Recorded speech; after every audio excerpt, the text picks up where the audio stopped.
Hey guys, welcome back to another Swishers in One video, and today we have spawned into a DC-10. Haha, just kidding. It's actually a Lockheed Tristar. To be precise, it's the L-1011. I don't know how you actually pronounce that properly. Whatever. This is a plane, as you can see right here. It was a massive failure. I mean, it was not a massive failure, but it was kind of a failure. Yeah, we have spawned into this pretty bad add-on, actually. This does not even feature a 3D cockpit, which is really not too good. Actually, there was a pretty premium Lockheed Tristar, but they, for some reason, don't sell that model anymore, which is kind of weird, but we're gonna have to stick with this one then. Now, this plane was introduced in 1972. It's pretty much the DC-10, but the tail looks kind of different, but that's kind of it. Now, as I already said, the L-1011 was not a commercial success. Only 250 were built. That does not sound too bad, but it's not too much, actually. Now, this plane has thick Rolls-Royce engines, as you can tell right here. It's not a bad airplane. You know, it never crashed. Oh, it did. Oh. Yeah, I'm reading through the Wikipedia page of the 1011, and when you go to the accidents and incident page, it's an endless scroll. So this plane did crash a lot. So this plane was introduced with Eastern Airlines and was used by Delta and British. So there were some mainstream airlines that used it that are still alive, such as TWA, which is not alive anymore. There's actually an MD-80 standing here, and we're going full power. This plane is not very powerful, even though we have 3 engines. And strike. There you go. We can go back to the runway now. Let's take off now.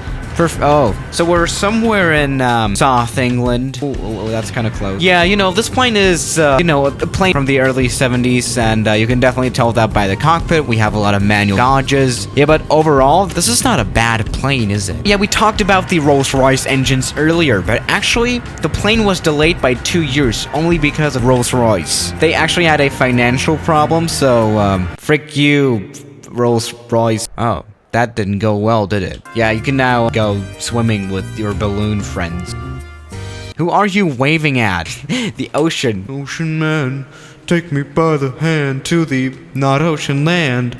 Don't you understand? Yeah, I don't know the lyrics. There were a lot of things that caused the plane to be kind of a failure. For example, there was the oil crisis and stuff like that. This plane did not really have high chances of being a successful aircraft anyway. Now, another thing that this plane was very famous for was its highly advanced autopilot. This thing could land itself. It actually was the first plane to receive Cat 3 certification. We don't even have that on modern planes like the CRJ-200 or something. And then the engines died in the flight. True story. Now we are at London Heathrow. My FPS are absolutely horrible. And yeah, due to that thick technology, the plane was very expensive. It was actually only a little bit less expensive than a 747. You know, everyone chooses a 747 over this plane.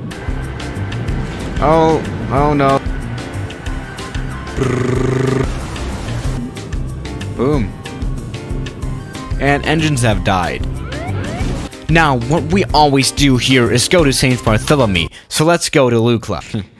Got him. Let's actually go to St. Bartholomew. We haven't been at St. Bartholomew in a while, actually. Alright, so here we are at St. Bartholomew. Yeah, I'm not expecting this to be a good flight. Let's go ahead. We have to use every inch of the island, but yeah. Let's just go ahead and do it. Oh, right into the concrete wall. Okay, whatever. Now, this is actually not a small airplane. And uncontained engine failure. No, just kidding. Okay, let's just go ahead and take off, shall we? I said take off. Oh, this actually was kind of close. All right, we are going 500 knots. The wings are kind of winging. Yeah, okay, there you go. This looks pretty good. Are you sure about that? Yeah, this looks like a very solid flight, doesn't it? Let's add some birds. Oh, thing is that this add-on aircraft does not feature ILS Cat 3 autopilot certification thing, so this thing won't be able to land itself in the simulator, but it can in real life. Or it could, because it's kind of dead now. Actually, there are still a few models that are flying. You know, this plane is kind of like a very, very, very dead YouTuber that was never that successful anyway. This plane is generating a lot of black smoke, and I don't like it. That does not look very economically friendly. Wing snapped off again. So, yeah guys, thank you for watching today's video, and I'll see you tomorrow. As always, good night.